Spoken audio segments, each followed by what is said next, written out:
नमस्कार। आपके अपने YouTube channel GK Chopra ji में आपका स्वागत है। जो आज का हमारा टॉपिक है वो है शिक्षा का अधिकार अधिनियम 2009। इस टॉपिक का कुछ अध्ययन हमने पहले पार्ट में कर लिया था, उससे आगे आज हम अध्ययन करेंगे। तो देखो, शिक्षा का जो अधिकार अधिनियम 2009 है, इसकी जो धारा 38 है उसके तहत कोई भी राज्य इस अधिनियम को अपनाता था। तो देखो, निःशुल्क और अनिवार्य निःशुल्क और अनिवार्य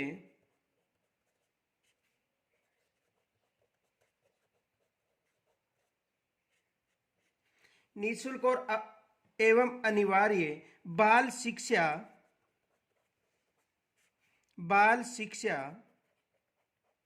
अधिकार अधिनियम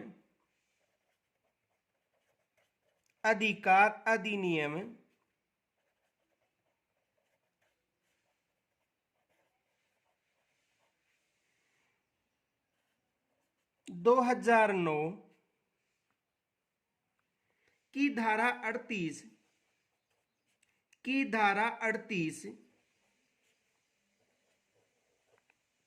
के तहत,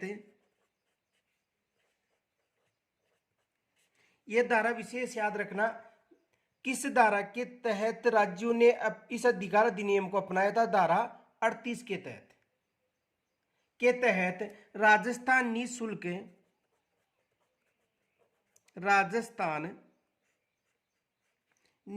एवं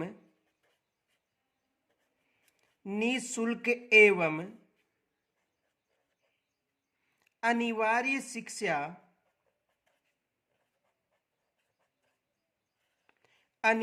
शिक्षा का अधिकार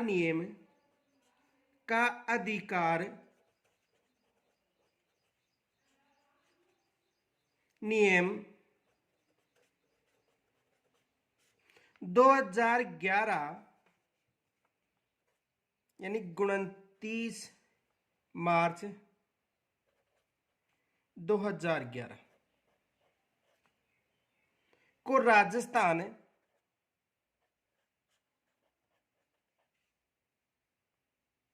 राजस्थान सरकार द्वारा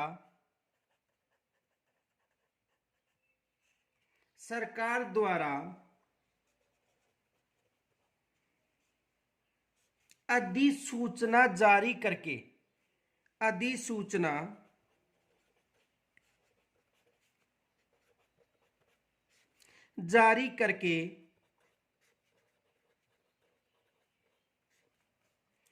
1 अप्रैल 2011 से 1 अप्रैल 2011 से इसे लागू किया।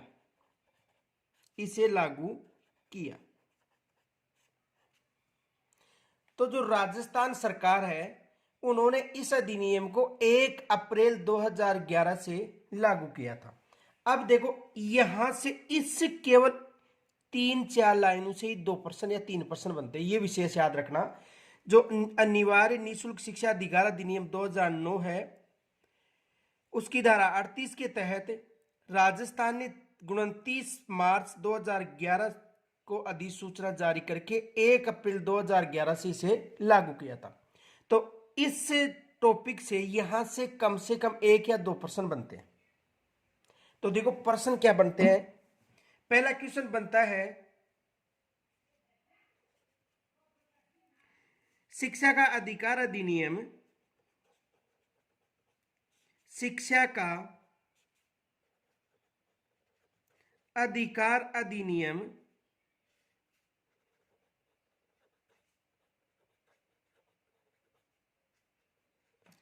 2009 की किस धारा के तहत राजस्थान ने ने इस अधिनियम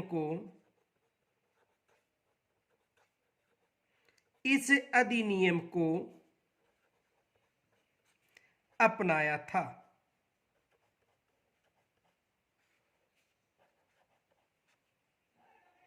देखो, शिक्षा का अधिकार अधिनियम 2009 की किस धारा के तहत राजस्थान ने इस अधिनियम को अपनाया था? तो एक तो यहां से प्रश्न बनता है, यानी या तो राजस्थान के लिए है, राजस्थान के अलावा सभी राज्यों के भी लिए यही धारा, एक धारा, यानी इस अधिनियम में यह उल्लेख किया गया था कि जो धारा 38 है, कौन सी धारा? धारा 38। तो धारा 38 के तहत सभी राज्य इस अधिनियम को अपनाएंगे। तो एक तो यहां से प्रश्न बनता है कि शिक्षा के अधिकार अधिनियम 2009 की किस धारा के तहत राजस्थान में इस अधिनियम को अपनाया गया था? धारा 38 के तहत। और इस शिक्षा के अधिकार अधिनियम में यह उल्लेख है कि धारा 38 के तहत राज्य इसे अपना सकते हैं तथा इसमें कुछ संशोधन भी कर सकते हैं। आगे देखो, एक प्रश्न तो यहां से बन गया। दूसरा प्रश्न बन सकता है, राजस्थान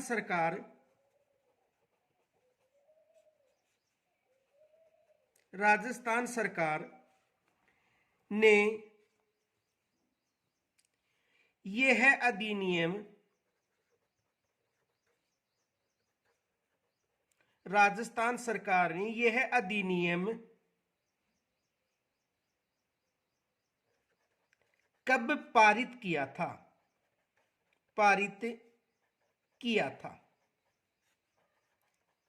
केवल पारित की बात कर रहा है, लागू होने की बात नहीं कर रहा है। तो कब पारित किया था?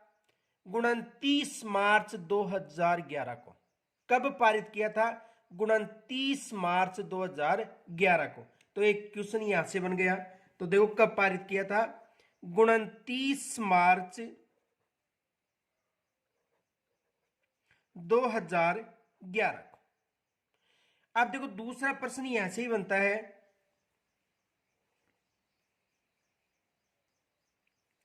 राजस्थान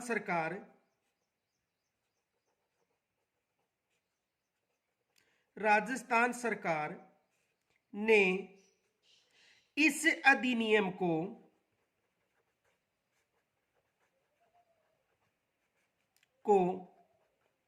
कब से लागू किया था? कब से लागू किया था? तो लागू कब किया था? 1 अप्रैल 2011 से। कब से लागू किया था? 1 अप्रैल 2011 से। कब से लागू किया था? 1 अप्रैल 2011 से। अब देखो, अगला क्वेश्चन बन सकता है, इस अधिनियम को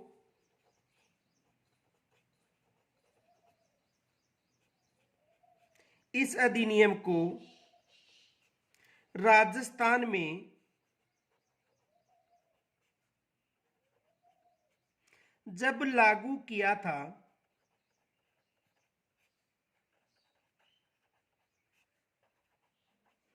उस समय राजस्थान के मुख्यमंत्री थे।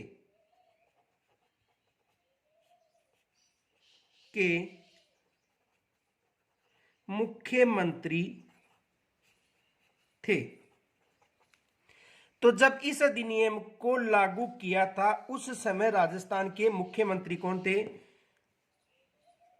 अशोक गहलोत जी।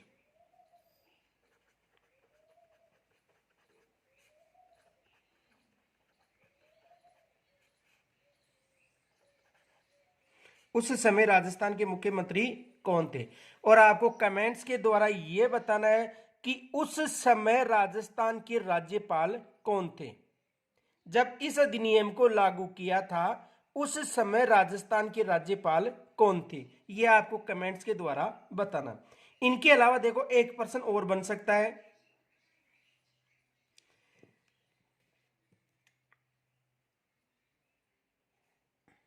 राजस्थान में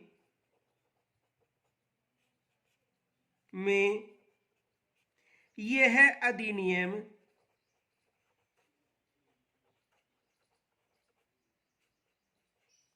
लागू होने के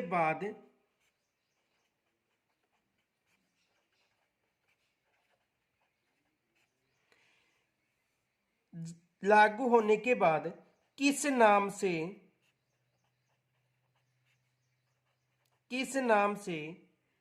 जाना गया?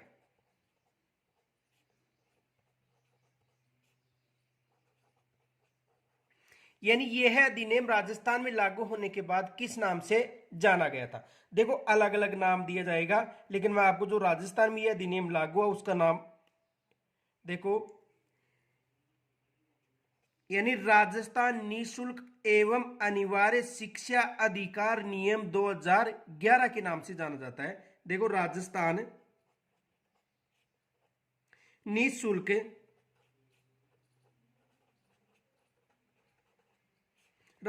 निशुल्क एवं अनिवार्य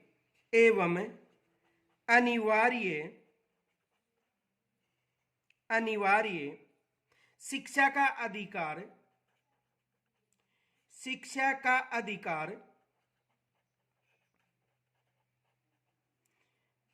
का अधिकार नियम 2011। अब देखो वहां पर आपको कंफ्यूज करने के लिए एक ऑप्शन तो ये दे देगा जो सही है, दूसरे ऑप्शन में यहां पर नियम की जगह अधिनियम लिख देगा या अधिसूचना लिख देगा, तो यहां पर चेंज करेगा वो। देखो राजस्थान में यह अधिनियम राजस्थान निशुल्क एवं अनिवार्य शिक्षा का अधिकार अधिनियम कर देगा यहां पर, बाकी यहां पर क्या आएगा? नियम 2011। तो देखो ये प्रश्न बन सकते हैं यहां से, यानी धारा 38 से। आगे देखो ये विशेष याद रखना, फर्स्ट ग्रेड में यहां से प्रश्न बनने की संभावना है, और आपको कमेंट्स के माध्यम से यह बताना है कि उस समय राजस्थान के राज्यपाल कौन थे। आगे देखो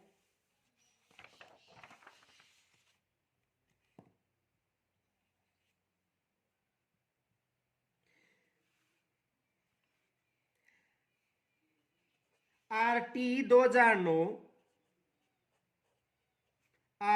2009 में 7 अध्याय, कितने अध्याय थे? 7 अध्याय, 38 धाराएं, 38 धाराएं तथा एक अनुसूची थी।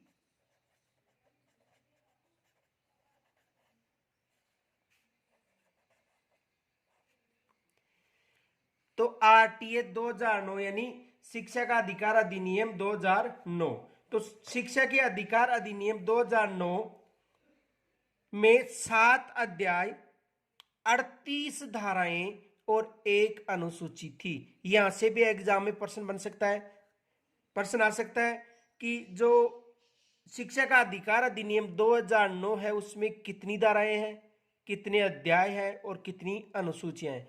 तो 7 अध्याय है, 38 धाराएं हैं और एक अनुसूची। ये विशेष याद रख लेना, यहां से एग्जाम में प्रश्न बन सकता है।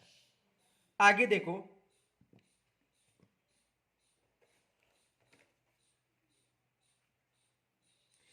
इस अधिनियम के अनुसार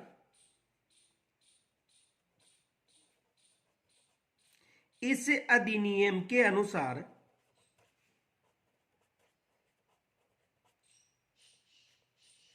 इस अधिनियम के अनुसार राज्य के सभी सरकारी राज्य के सभी सरकारी एवं गैर सरकारी, यानी जितने भी सरकारी स्कूल है और गैर सरकारी, वह गैर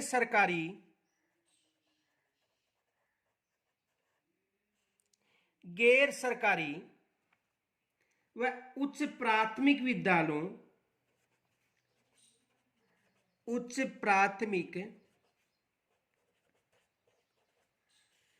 विद्यालयों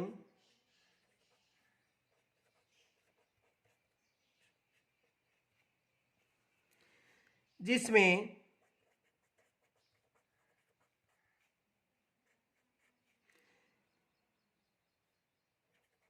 कक्षा 1 से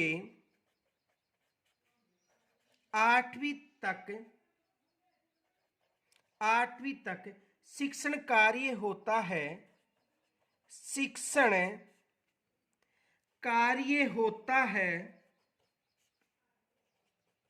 शिक्षण कार्य होता है यानी कक्षा 1 से 8 तक, चाहे वो सरकारी हो और चाहे गैर सरकारी हो, जिसमें शिक्षण कार्य होता है पर लागू होगा। पर लागू होगा यानी इस अधिनियम के अनुसार राज्य के सभी सरकारी और गैर सरकारी जो प्राथमिक विद्यालय हैं जिनमें 1 से 8 तक शिक्षण कार्य होता है पर लागू होगा, चाहे वे अनुदानित हो, चाहे वह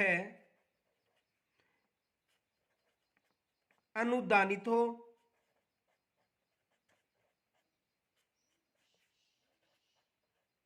या गैर अनुदानित हो,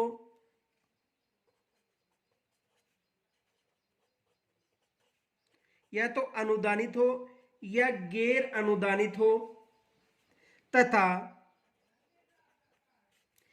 चाहे केंद्रीय माध्यमिक शिक्षा, चाहे केंद्रीय माध्यमिक शिक्षा बोर्ड, माध्यमिक शिक्षा बोर्ड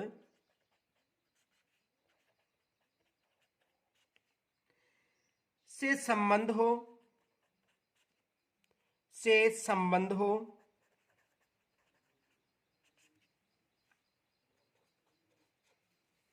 या माध्यमिक शिक्षा बोर्ड अजमेर, माध्यमिक शिक्षा बोर्ड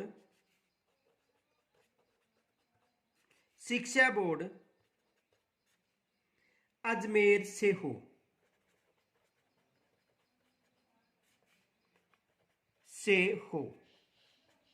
देखो यह अधिनियम सभी सरकारी स्कूल व गैर सरकारी स्कूल, उच्च प्राथमिक विद्यालयों में जहां कक्षा 1 से 8 तक प्रारंभ होती हैं, जिनमें शिक्षण व्यवस्था लागू हो रही है, चाहे वे अनुदानित हो और चाहे गैर अनुदानित हो, चाहे केंद्रीय माध्यमिक शिक्षा बोर्ड से संबंधित हो या माध्यमिक शिक्षा बोर्ड अजमेर से संबंधित हो, उसमें यह अधिनियम लागू होगा। यह विशेष याद रखना। अब देखो यहां से प्रश्न, एक विशेष फैक्ट याद रखना, नोट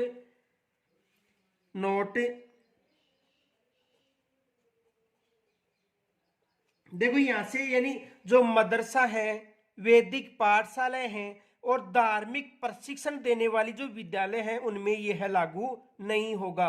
यह विशेष याद रखना, यानी मदरसा, वैदिक पाठशालाओं तथा धार्मिक प्रशिक्षण देने वाली विद्यालयों में यह लागू नहीं होगा। तो देखो नोट, मदरसों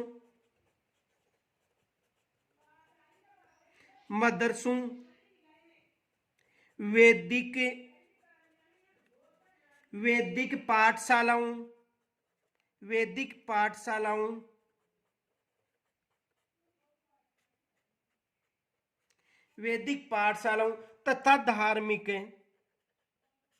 तथा धार्मिक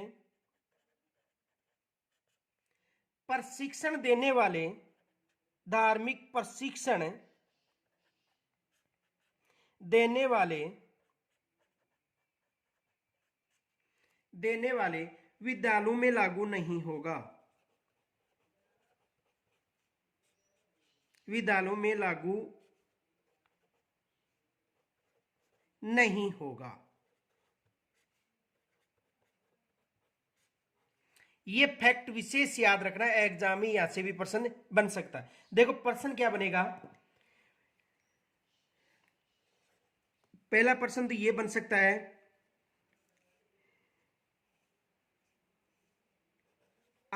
RTA 2009 में शामिल है।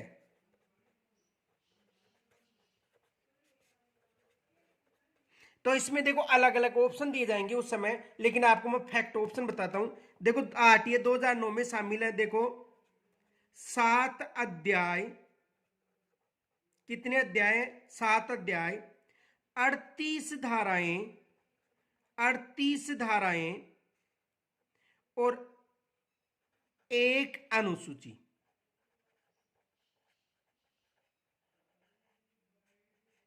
अब देखो वहां पर ऑप्शन में चेंज कर देगा, यहां पर 38 धाराएं, वहां पर 39 धारा लिख सकता है, अनुसूची नहीं लिख सकता है, या 7 अध्याय की जगह 10 अध्याय लिख सकता है। यहां पर ये संख्या चेंज करके आपको ऑप्शन देगा। एक तो प्रश्न ये बनेगा। दूसरा प्रश्न ये बनेगा कि यह है अधिनियम या RTA 2009, यह है अधिनियम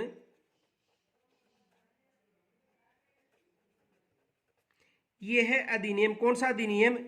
RTE 2009। यह है अधिनियम किन संस्थाओं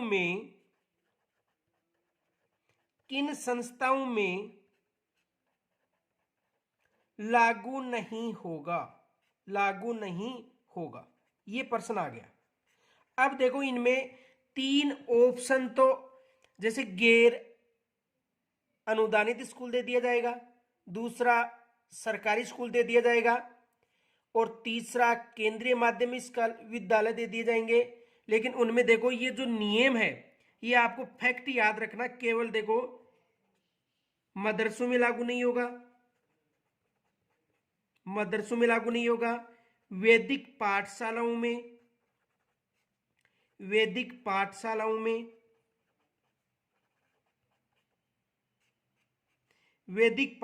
में तथा धार्मिक प्रशिक्षण संस्थाओं में।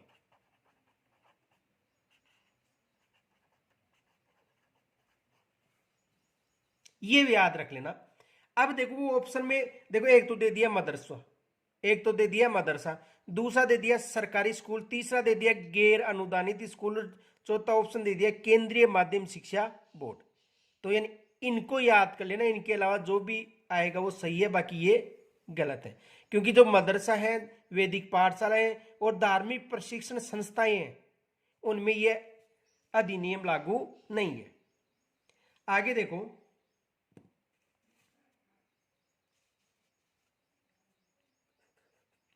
RTA 2009। तो RTA 2009 में 7 अध्याय, 38 धारा और एक अनुसूची है। देखो इसमें अध्याय कितने हैं? 7 अध्याय, कितने? 7। धाराएं कितनी है? 38 और अनुसूची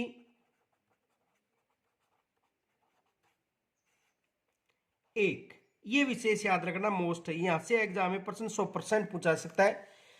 अध्याय कितने? 7, धाराएं कितनी? 38 और अनुसूची है 1। तो सबसे पहले हम जो अध्याय है उनका उल्लेख करेंगे। देखो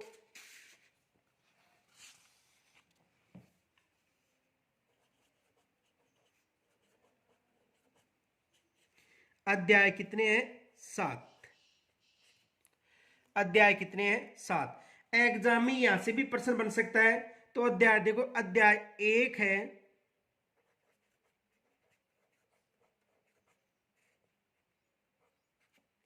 अध्याय 1।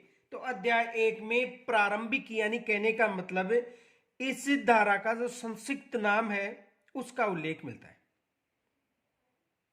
यानी जो अध्याय 1 है जिसे प्रारंभिक, जिसमें देखो अध्याय 1 का नाम है प्रारंभिक,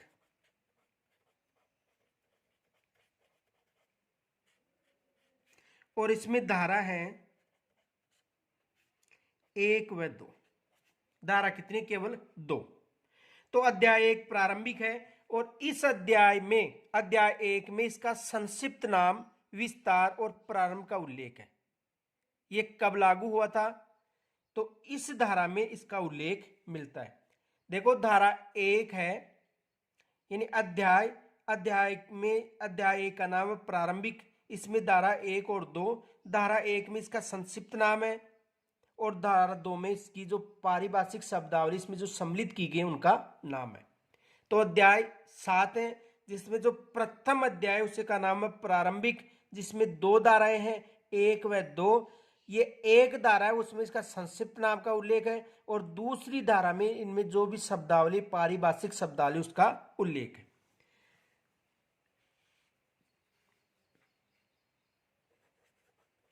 अध्याय 2 और अध्याय 2 में निःशुल्क एवं अनिवार्य शिक्षा अधिकार अधिनियम का नाम उल्लेखित है। अध्याय 2 का नाम क्या है? निःशुल्क, निःशुल्क एवं अनिवार्य, एवं अनिवार्य, निःशुल्क एवं अनिवार्य शिक्षा का अधिकार।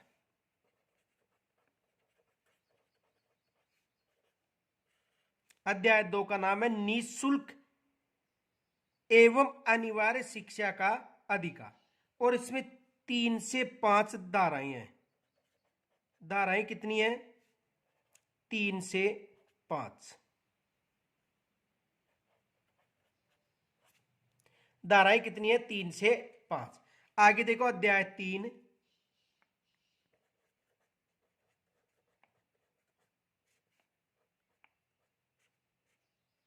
और अध्याय 3 का नाम है समुचित सरकार, स्थानीय प्राधिकारी और माता पिता के कर्तव्य। किस अध्याय में उल्लेखित है? 3 में। तो देखो समुचित सरकार, समुचित सरकार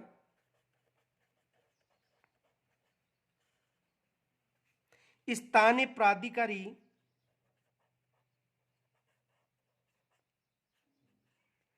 स्थानीय प्राधिकारी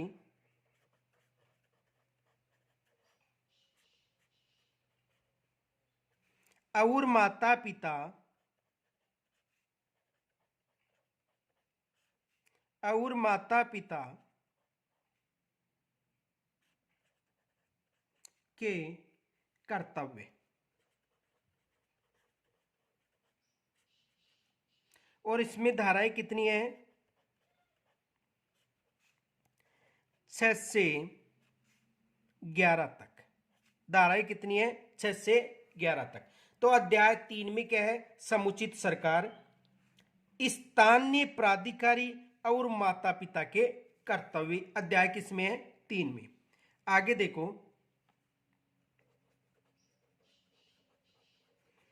अध्याय 4। देखो अध्याय 4 में विद्यालयों और शिक्षकों के उत्तरदायित्वों का उल्लेख है। देखो विद्यालयों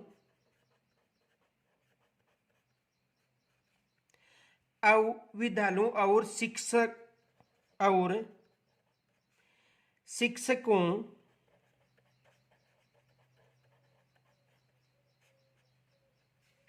के उत्तरदायित्व।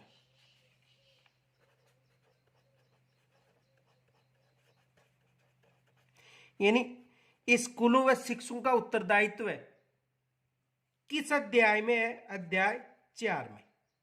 और अध्याय 4 में जो धाराएं हैं वो है 12 से लेकर 28 तक।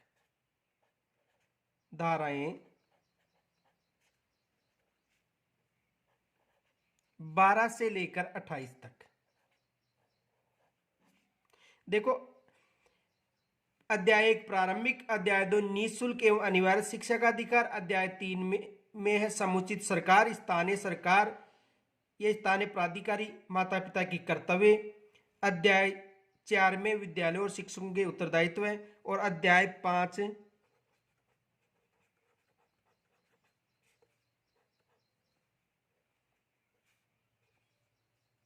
देखो अध्याय 5 में प्रारंभिक शिक्षा का पाठ्यक्रम और उसका पूरा किया जाना का उल्लेख है। तो देखो इसमें क्या है, प्रारंभिक शिक्षा का पाठ्यक्रम, प्रारंभिक शिक्षा का पाठ्यक्रम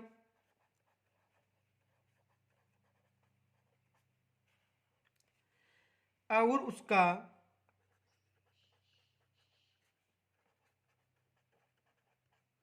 पूरा किया जाना।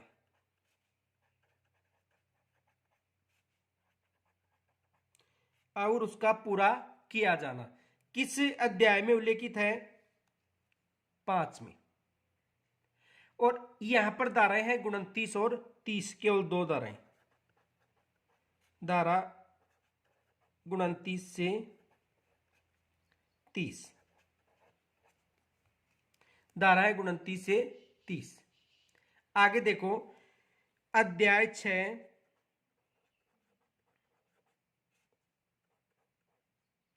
और अध्याय 6 में बालकों के अधिकारों का संरक्षण का उल्लेख है। बालकों के अधिकार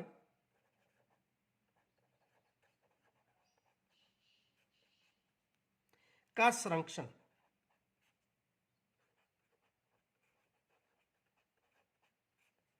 और इसमें धाराएं 31 से 34।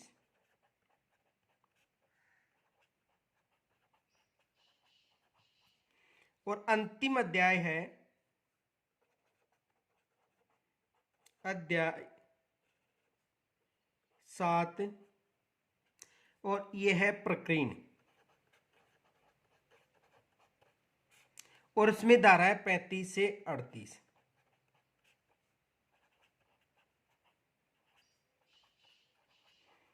और धारा 38 के तहत इस अधिनियम को कोई भी राज्य अपना सकता है। तो 7 अध्याय है, ये विशेष याद रखना। कितने अध्याय हैं? 7 अध्याय है।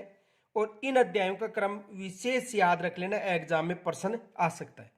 अब देखो यहां से जो प्रश्न बना था वो बना था कि किस अध्याय में यह उल्लेख है कि प्रारंभ शिक्षा का पाठ्यक्रम पूरा किया जाए। तो किस अध्याय में? जैसे अध्याय 5 में। तो देखो अध्याय कितने हो गए? 7। और धाराएं कितनी है? 38। अब सबसे पहले अध्याय 1 का अध्ययन करेंगे। तो देखो अध्याय प्रथम,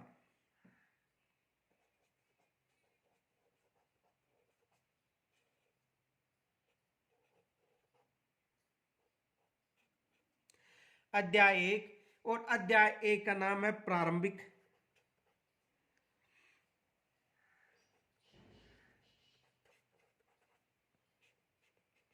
और इसमें धाराएं कितनी है?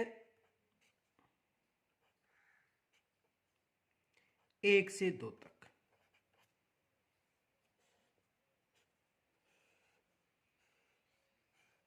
अब देखो, यानी इसकी जो धारा 1 है, इस धारा 1 में इसका संक्षिप्त नाम, विस्तार और प्रारंभ का उल्लेख मिलता है। संक्षिप्त नाम,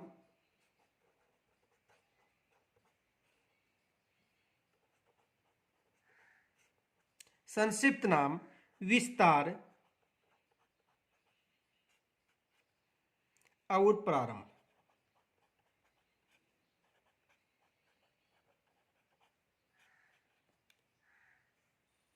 यानी धारा 1 में इसका संक्षिप्त नाम, विस्तार और प्रारंभ का उल्लेख मिलता है। ये याद रखना कि इसकी धारा 1 में संक्षिप्त नाम, प्रारंभ और विस्तार का उल्लेख मिलता है। अब देखो इसका जो इस अधिनियम में जो इसका संक्षिप्त नाम है वो है निःशुल्क और अनिवार्य बाल शिक्षा का अधिकार अधिनियम 2009। तो देखो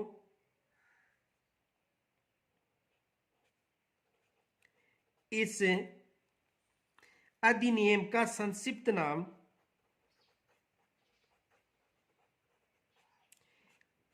इस अधिनियम का संक्षिप्त नाम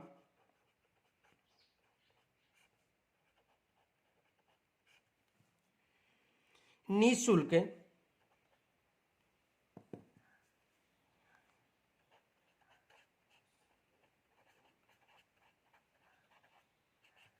निःशुल्क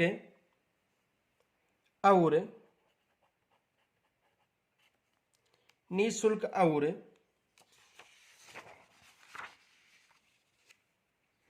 अनिवार्य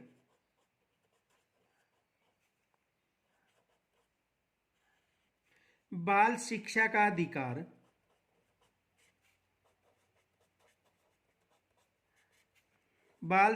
का अधिकार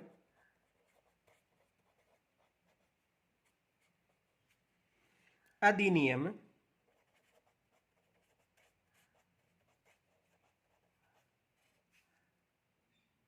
2009 है।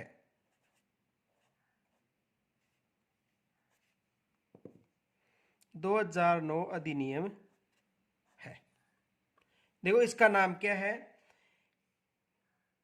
निःशुल्क और अनिवार्य बाल शिक्षा का अधिकार अधिनियम। तो एग्जाम में प्रश्न पूछा जा सकता है कि जो निःशुल्क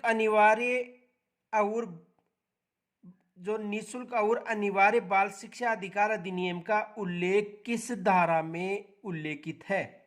तो किस धारा में उल्लेखित है, धारा 1 में। देखो क्वेश्चन देखो क्या बन सकता है,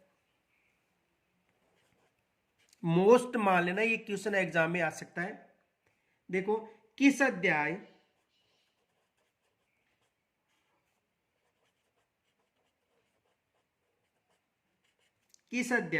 व धारा का नाम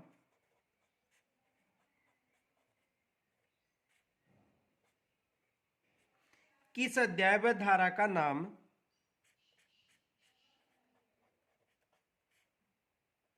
निःशुल्क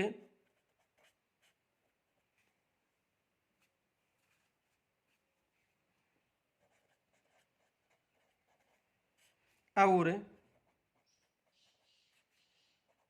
अनिवार्य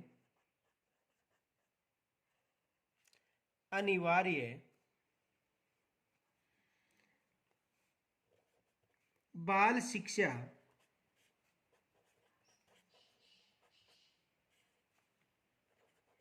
का अधिकार अधिनियम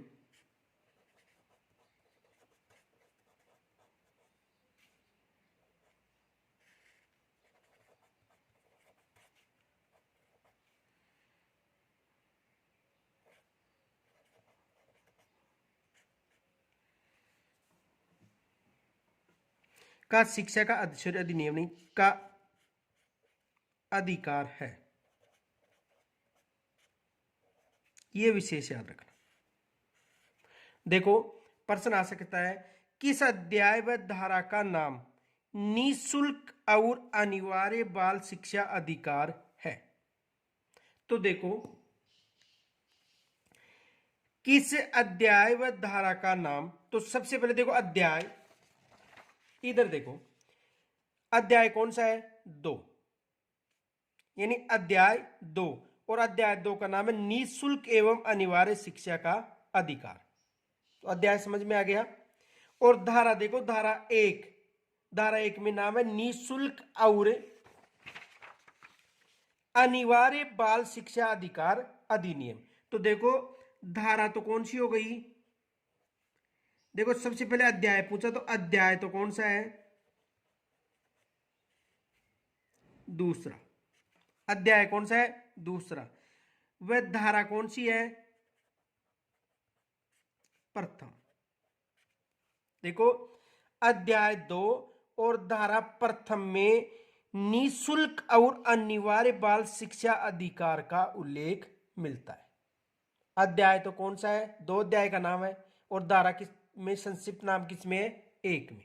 तो ये एग्जाम में प्रश्न आ सकता है कि किस अध्याय व धारा का नाम निःशुल्क और अनिवार्य बाल शिक्षा अधिकार अधिनियम या अधिकार है।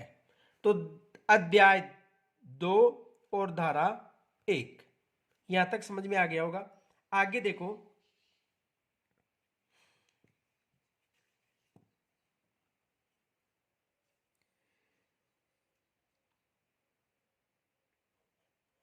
यह है अधिनियम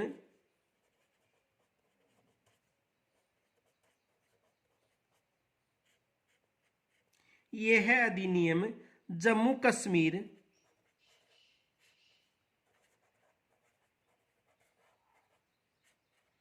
जम्मू कश्मीर राज्य को छोड़कर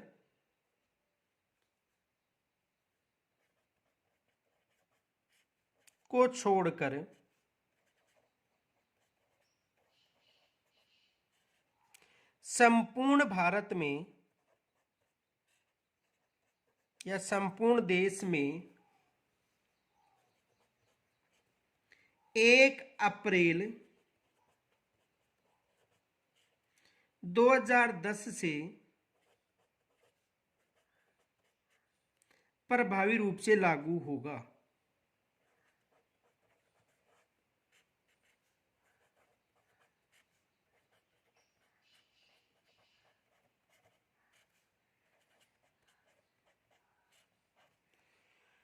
देखो, यह है अधिनियम जम्मू कश्मीर को छोड़कर संपूर्ण देश में यानी भारत में 1 अप्रैल 2010 से प्रभावी होगा।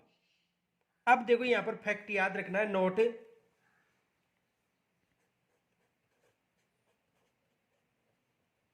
नोट वर्तमान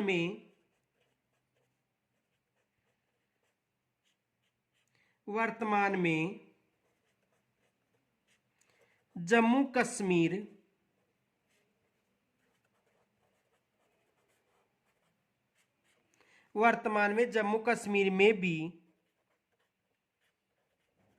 में भी धारा 370 समाप्त होने के साथ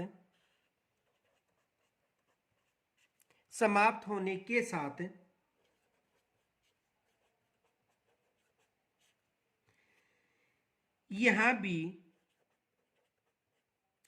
पर भी 5 अगस्त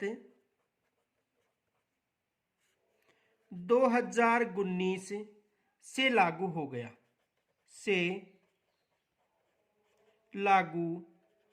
हो गया। देखो, ये जो अधिनियम है वो जम्मू कश्मीर को छोड़कर संपूर्ण देश में 1 अप्रैल 2010 से प्रभावी लागू हो गया था और वर्तमान में जम्मू कश्मीर में भी धारा 370 समाप्त होने पर यह अधिनियम 5 अगस्त 2019 से लागू हो गया था। अब देखो, यहां से जो एग्जाम में प्रश्न बनता है वो क्या बन सकता है। देखो, पहला प्रश्न तो ये बन सकता है, यह अधिनियम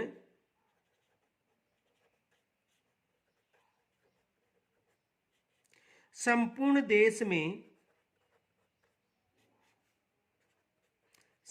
देश में कब लागू हुआ था।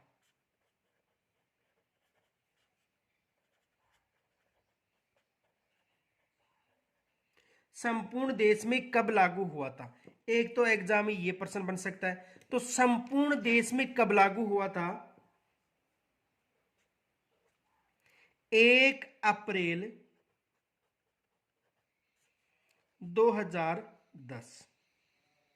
ठीक है। दूसरा प्रश्न बन सकता है,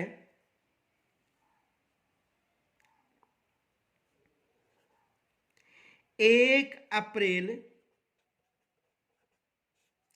2010 के समय यह अधिनियम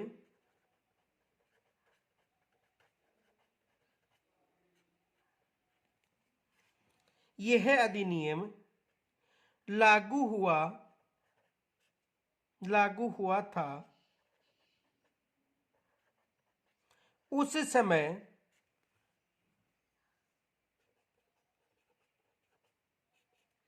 किस राज्य में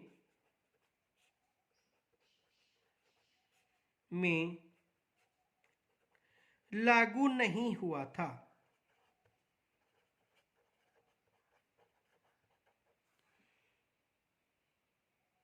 तो उस समय केवल एक ही राज्य था जिसमें लागू नहीं हुआ था, जम्मू कश्मीर। यानी ये अधिनियम उस राज्य में लागू नहीं हुआ था, बाकी सभी राज्यों में लागू हो गया था। केंद्र सरकार ने ये सूचना जारी की थी कि इसे 3 वर्ष के मध्य मध्य कोई राज्य को अपनाना है, लेकिन ये इस क्षेत्र में लागू नहीं था। आगे देखो, अगला प्रश्न बन सकता है। क्वेश्चन देखो,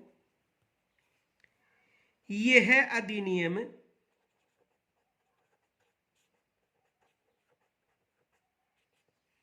वर्तमान में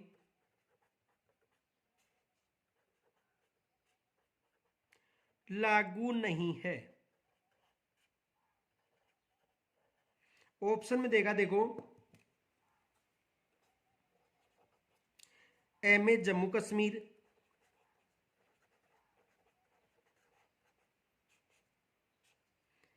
बे में देखा राजस्थान, से में देखा हिमाचल प्रदेश,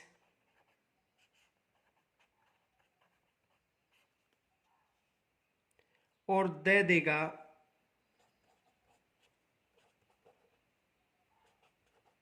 सभी में लागू।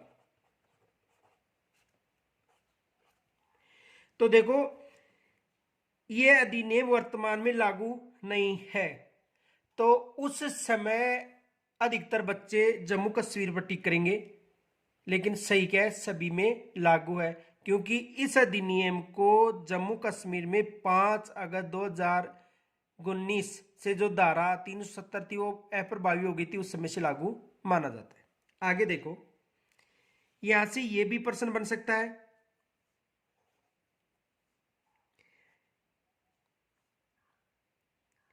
यह अधिनियम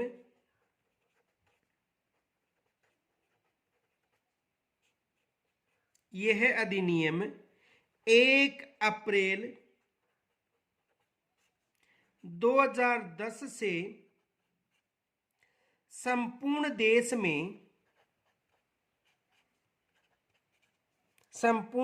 में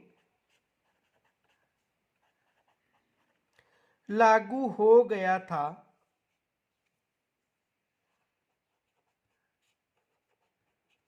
यह अधिनियम 1 अप्रैल 2010 से संपूर्ण देश में लागू हो गया था।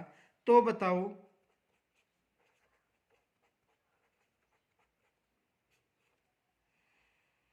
राजस्थान में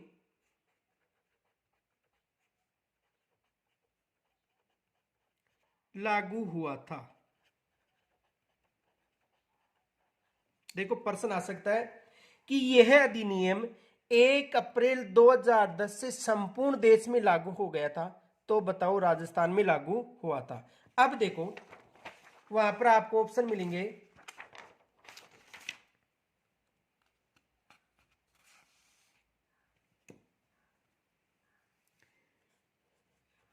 ए में मिलेगा 1 अप्रैल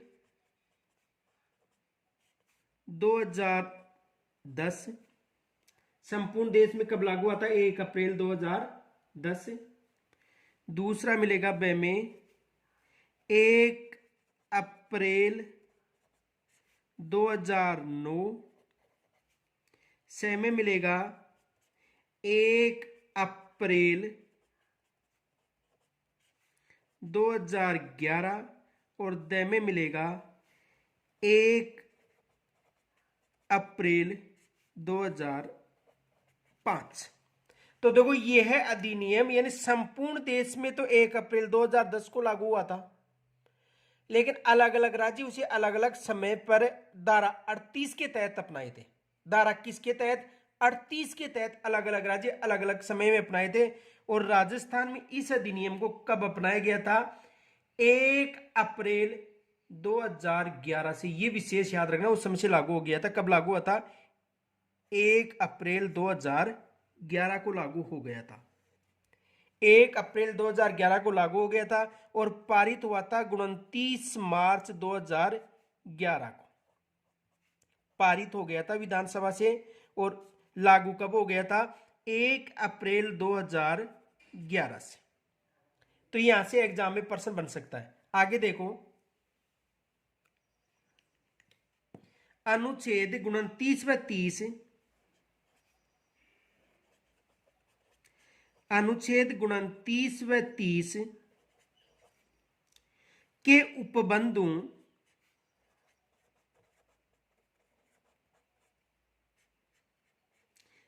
उपबंधों के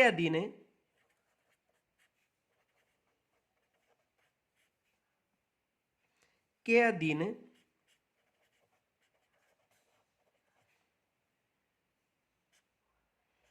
इस अधिनियम का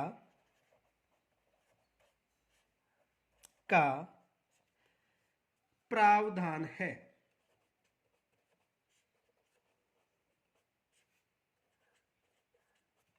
यानी जो अनुच्छेद 29 व 30 के उपबंधों के अधीन इस धारा का प्रावधान है। आगे देखो, यह अधिनियम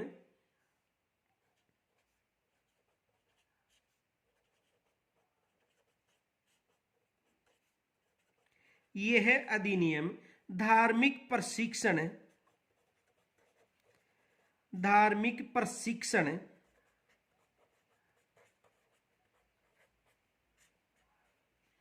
देने वाले विद्यालयों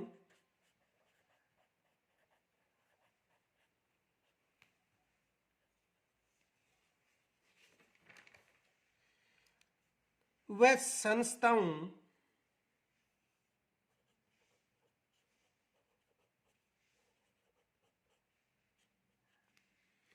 मदरसों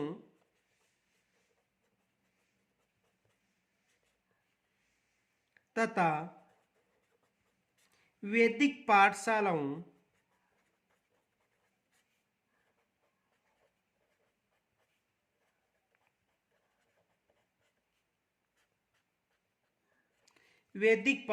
में लागू नहीं होगा,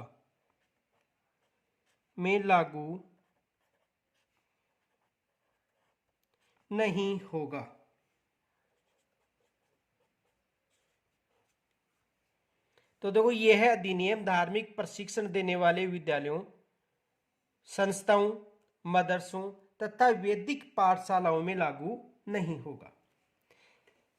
एग्जाम विशेष याद रखना, यहां से एग्जाम में प्रश्न बनने की अधिक संभावना रहती है।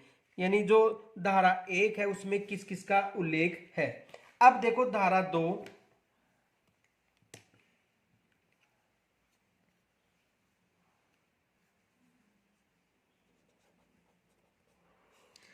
धारा 2 और धारा 2 है, इस धारा में कैसे ये तक की उपधाराएं सम्मिलित हैं।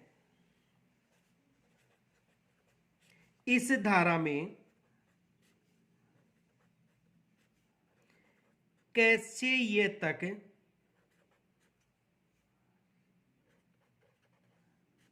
की उपधाराएं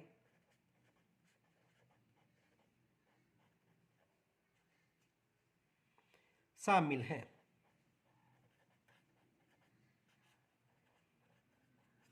यानी इस धारा में कैसे लेकर यह तक की उपधाराएं सम्मिलित हैं।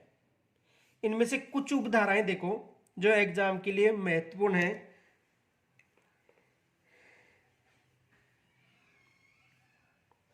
देखो, क में उल्लेख है समुचित सरकार।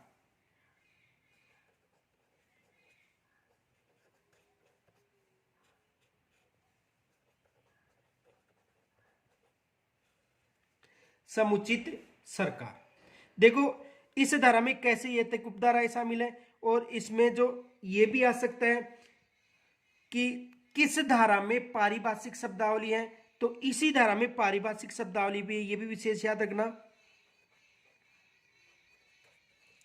पारिभाषिक शब्दावली,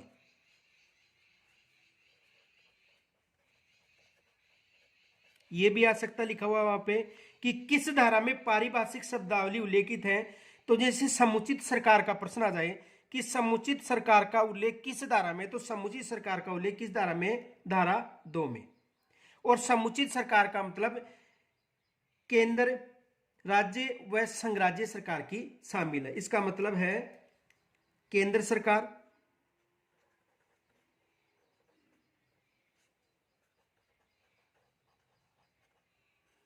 केंद्र सरकार, राज्य सरकार,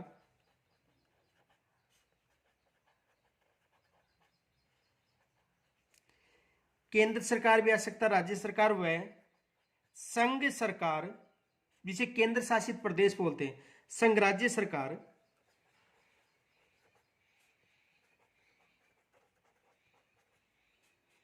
संघ राज्य सरकार को शामिल किया जाता है, को शामिल किया जाता है,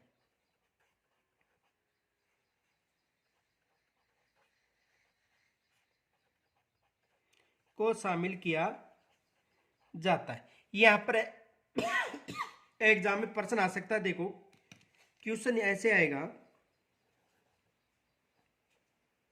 समुचित सरकार, समुचित सरकार शब्दावली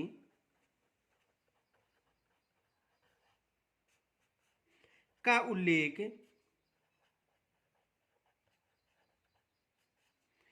किस धारा में, किस धारा में है?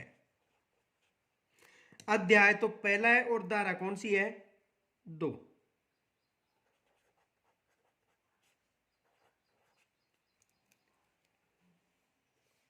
आगे देखो, इसी धारा के ख में उल्लेख है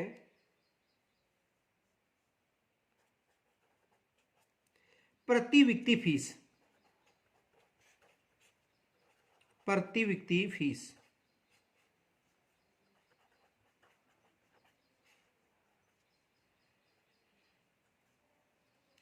यानी प्रति व्यक्ति फीस से है कि विद्यालय की यानी विद्यालय है उसकी अधिसूचित फीस से भिन्न कोई भी अनुदान नहीं लिया जाएगा। ये विशेष इसका उल्लेख है। देखो, विद्यालय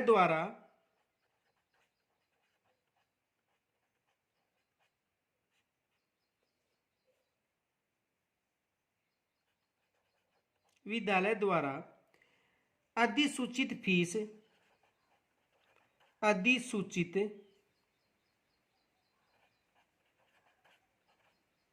फीस मान लो या शुल्क के अलावा अन्य शुल्क नहीं लिया जाएगा।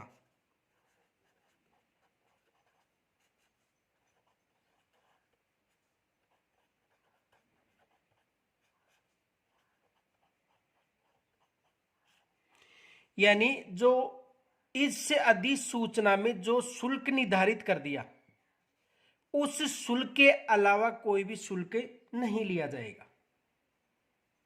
आगे देखो,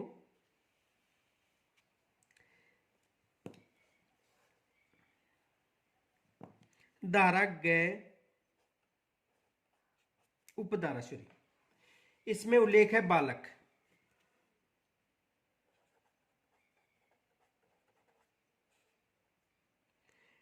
और बालक का मतलब है कि 6 से 14 वर्ष का कोई भी बालक या बालिका, 6 से 14 वर्ष का कोई भी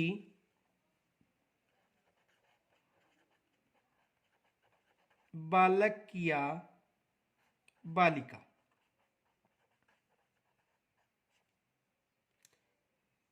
यानी 6 से 14 वर्ष का कोई भी बालक या बालिका से है। यह भी एग्जाम में आ सकता है कि बालक शब्द का उल्लेख किस धारा में, तो धारा कौन सी है? 2। आगे देखो,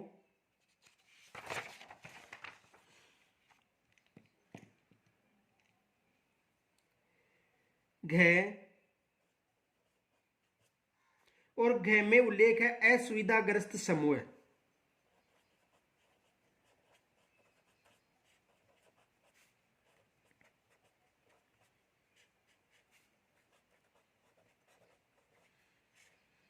असुविधाग्रस्त समूह।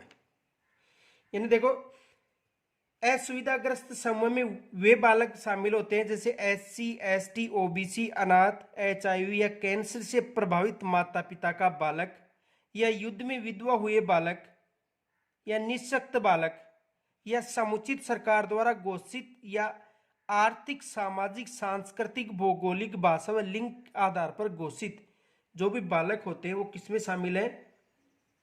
असुविधाग्रस्त बालकों में। ये विशेष याद रखना, एग्जाम में आ सकता है या प्रश्न पूछ सकता है कि असुविधाग्रस्त जो शब्दावली है उसका उल्लेख किस उपधारा का नाम आ सकता है या धारा में है? तो किस धारा में है? धारा 2 में। यहां तक समझ में आ गया होगा। तो देखो,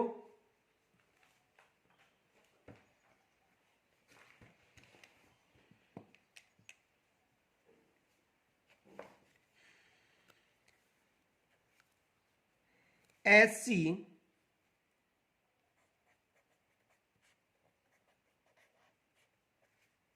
ST OBC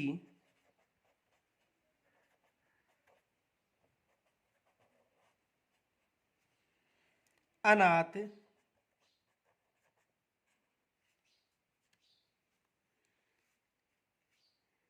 कैंसर,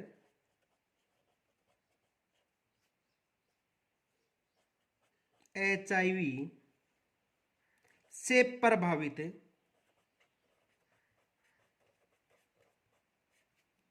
माता पिता के बालक,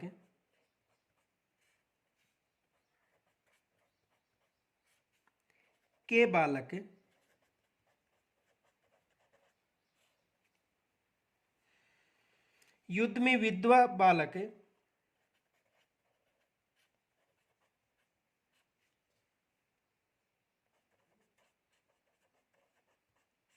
युद्ध में विधवा बालक,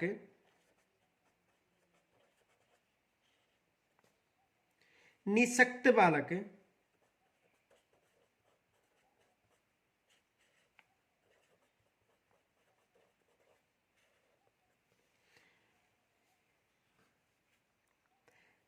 या सरकार द्वारा, समुचित सरकार द्वारा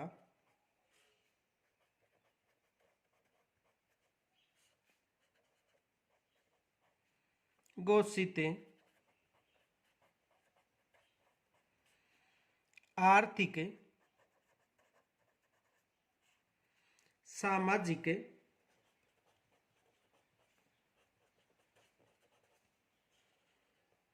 सांस्कृतिक,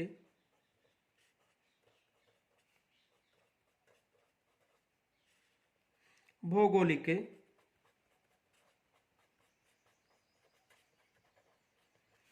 भाषा व लिंग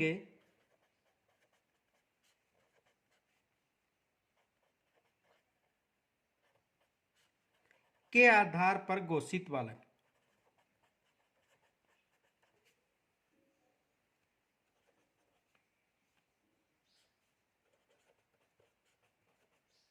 घोषित बालक कौन से बालक होंगे? असुविधाग्रस्त बालक। अब देखो यहां पर एग्जाम में प्रश्न क्या बन सकता है, क्वेश्चन देखो,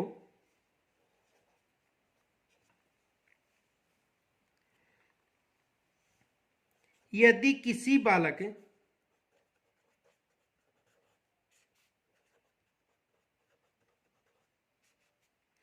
के माता पिता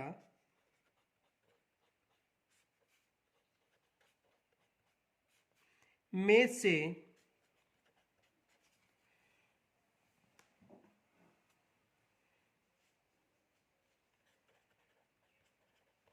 कोई एक या दोनों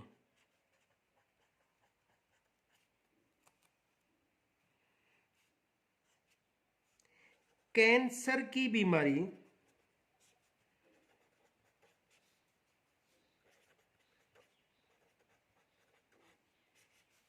से प्रभावित हैं,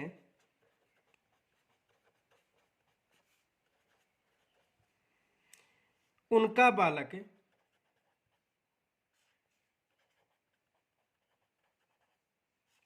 असुविधाग्रस्त उनका बालक असुविधा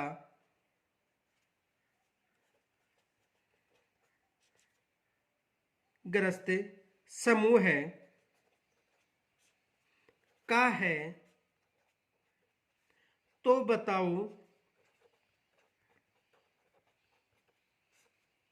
इसका उल्लेख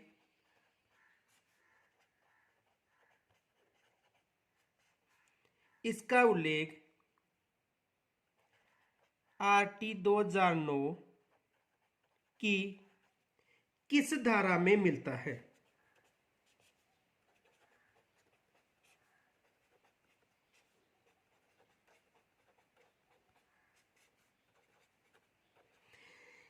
यानी यदि किसी बालक के माता पिता में से एक या दोनों कैंसर की बीमारी से प्रभावित है, कोई भी बीमारी हो सकता है, मैंने कैंसर का नाम दिया है, उनका बालक असुविधाग्रस्त समूह का बालक हो गया, तो बताओ उसका उल्लेख आरटीए की 2009 की किस धारा में? तो धारा कौन सी है?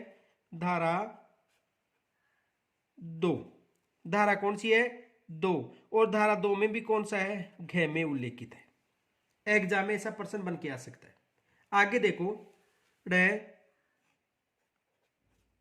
दुर्बल वर्ग।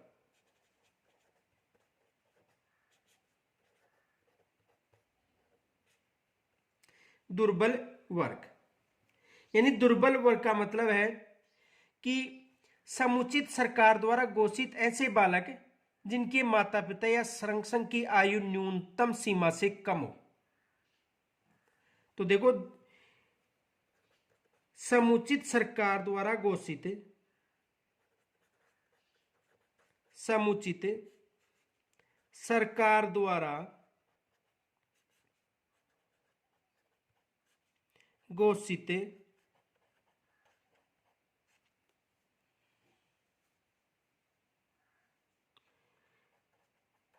जिनके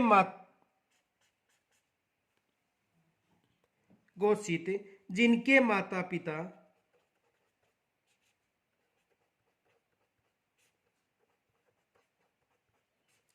की आय उससे न्यूनतम है।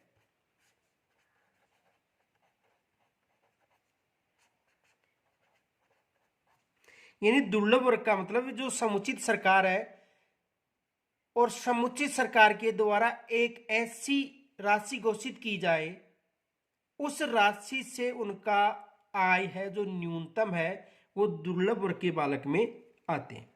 यानी समुचित सरकार द्वारा घोषित आय जिनके माता पिता की आय से न्यूनतम है। देखो, कहने का मतलब है कि जो राज्य सरकार थी उन्होंने 2015-16 में 2.5 लाख रुपए की वार्षिक आय की घोषणा की। देखो, नोट ये याद रख लेना। देखो, राज्य सरकार के द्वारा 2015-16 की बात है, 2015-16 में 2.5 लाख रुपए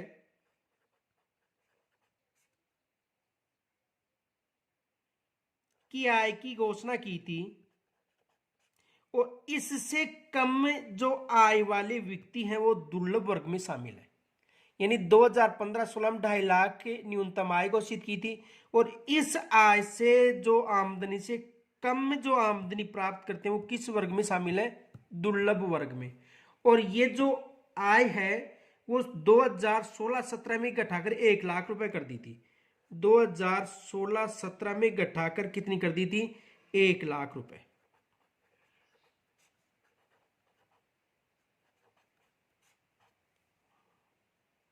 यहां तक समझ में आ गया होगा।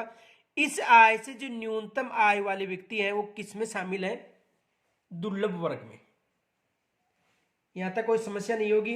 यानी 2016-17 में यह आय घटाकर कितनी कर दी थी? 1 लाख रुपए।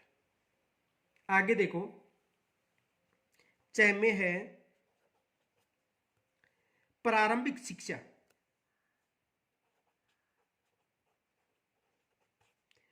प्रारंभिक शिक्षा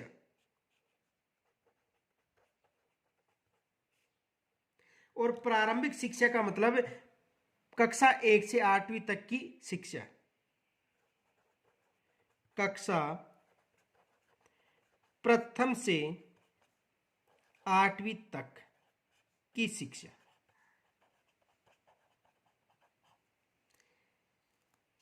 यानी कक्षा प्रथम से 8वीं तक की शिक्षा। इनके अलावा देखो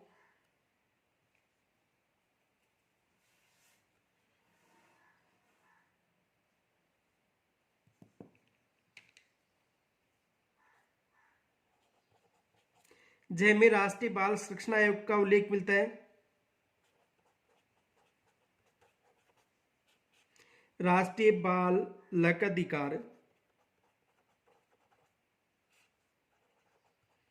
अधिकार संरक्षण आयोग,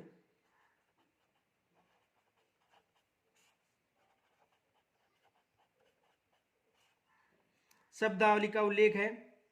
और बाल अधिकार संरक्षण आयोग अधिनियम 2005 की धारा 3 के अधीन देखो राष्ट्रीय बालक अधिकार संरक्षण आयोग का 6 में उल्लेख है। तो देखो बालक अधिकार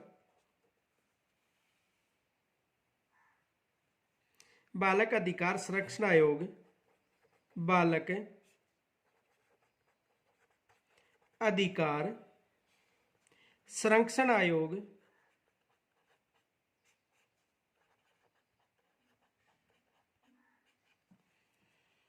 अधिनियम 2005 की धारा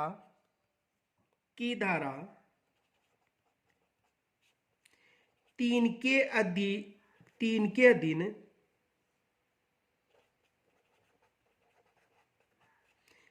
के अधीन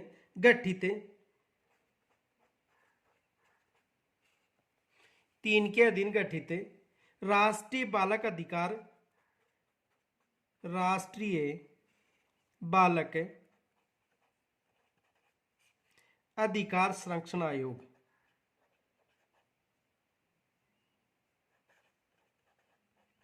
अधिकार संरक्षण आयोग से है।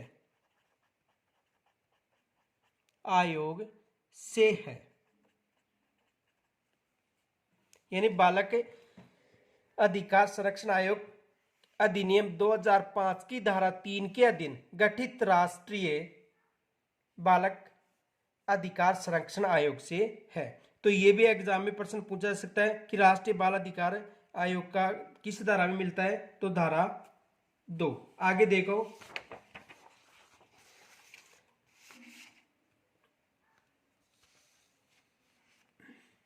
डेमे है विद्यालय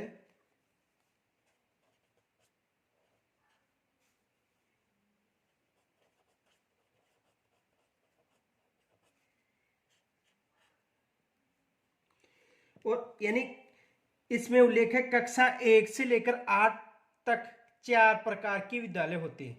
यानी कक्षा 1 से लेकर 8 तक 4 प्रकार के, यानी कक्षा 1 से 8 तक 4 प्रकार के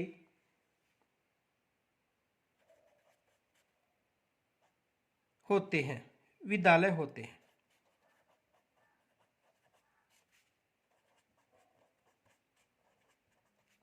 यानी कक्षा 1 से लेकर 8 तक 4 प्रकार के विद्यालय हैं जो इसमें सम्मिलित है। कौन कौन से देखो, पहला है निजी, और निजी विद्यालय इसमें शामिल है।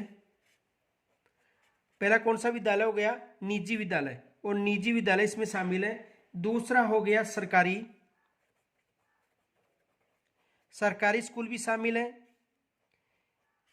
तीसरा हो गया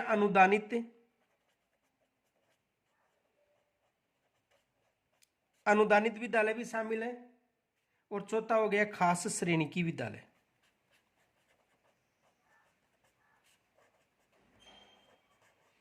तो कितने प्रकार के विद्यालयों का उल्लेख है, 4 प्रकार के। और एग्जाम में यहां पर प्रश्न आ सकता है, देखो खास श्रेणी की स्कूल में केंद्रीय स्कूल, नवोदय स्कूल और राष्ट्रीय मिलिट्री स्कूल शामिल होती है। नोट नोट, खास श्रेणी की स्कूलों में, खास श्रेणी की स्कूलों में, खास श्रेणी की स्कूलों में जैसे केंद्रीय स्कूल,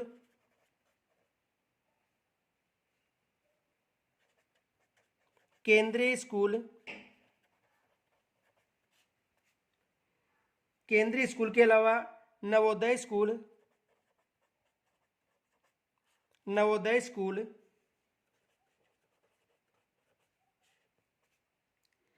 राष्ट्रीय मिलिट्री स्कूल, राष्ट्रीय मिलिट्री स्कूल,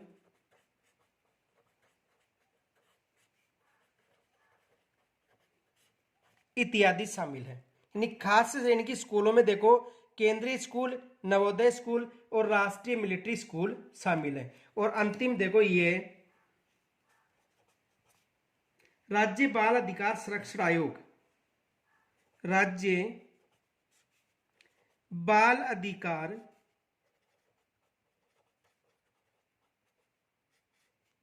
संरक्षण आयोग,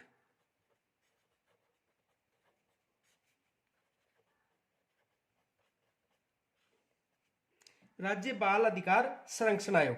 तो देखो यानी राज्य बाल अधिकार संरक्षण आयोग अधिनियम 2005 की धारा 17 के अधीन, 17 के अधीन गठित राज्य बाल संरक्षण आयोग से है। यानी बाल अधिकार संरक्षण आयोग अधिनियम बालक अधिकार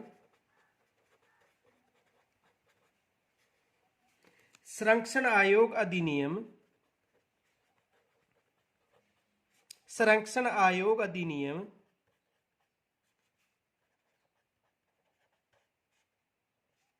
2005 की धारा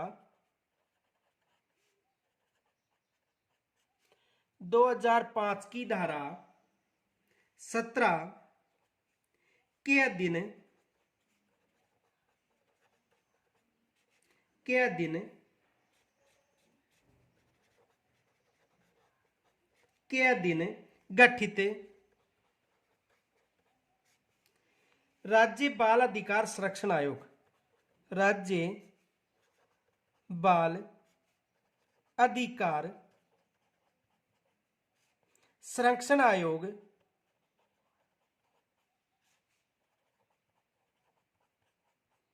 संरक्षण आयोग से है। यानी बालक अधिकार संरक्षण आयोग अधिनियम 2005 की धारा कौन सी है? 17। 2005 के 2009 की नहीं, ये 2005 की धारा 17 के अधीन गठित राज्य बाल अधिकार संरक्षण आयोग का उल्लेख है। तो आ सकता राज्य बाल अधिकार संरक्षण आयोग का उल्लेख किस धारा में है? तो किस धारा में है? धारा 2 में। तो यहां तक समझ में आ गया होगा। इसका शेष पाठ का अध्ययन हम कल करेंगे।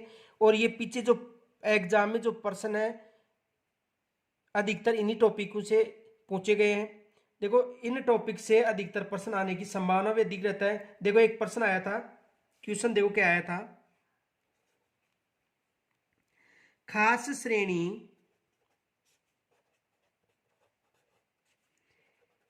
की स्कूलों का उल्लेख किस धारा में है?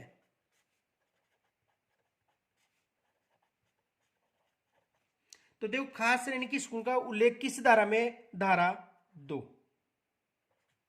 कौन सी धारा है? धारा 2। यह एग्जाम में ऐसा भी प्रश्न आ सकता है, देखो जो मिलिट्री स्कूल है, केंद्रीय स्कूल है और राष्ट्रीय नवोदय स्कूल है, ये हमारे टॉपिक में शामिल है फर्स्ट ग्रेड में। देखो फर्स्ट ग्रेड में केंद्रीय स्कूल भी शामिल है, नवोदय स्कूल भी शामिल है और राष्ट्रीय मिलिट्री स्कूल भी शामिल है। तो एग्जाम में प्रश्न बन सकता है, देखो राष्ट्रीय मिलिट्री स्कूल, राष्ट्रीय मिलिट्री स्कूल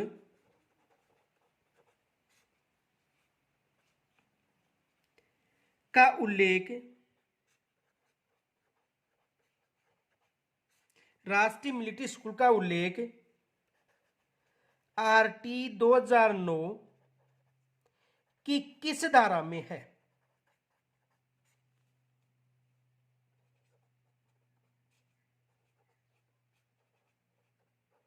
अब देखो, राष्ट्रीय मिलिट्री स्कूल हमारे सिलेबस में फर्स्ट ग्रेड में, तो इस प्रश्न को इस तरह से भी पूछ सकता है, राष्ट्रीय मिलिट्री स्कूल का उल्लेख आरटीए 2009 की किस धारा में है? तो धारा कौन सी है? 2। धारा कौन सी है? 2। शेष हम कल अध्ययन करेंगे। यहां तक यदि कोई समस्या हो तो कमेंट्स के द्वारा मुझे जरूर बताएं। धन्यवाद।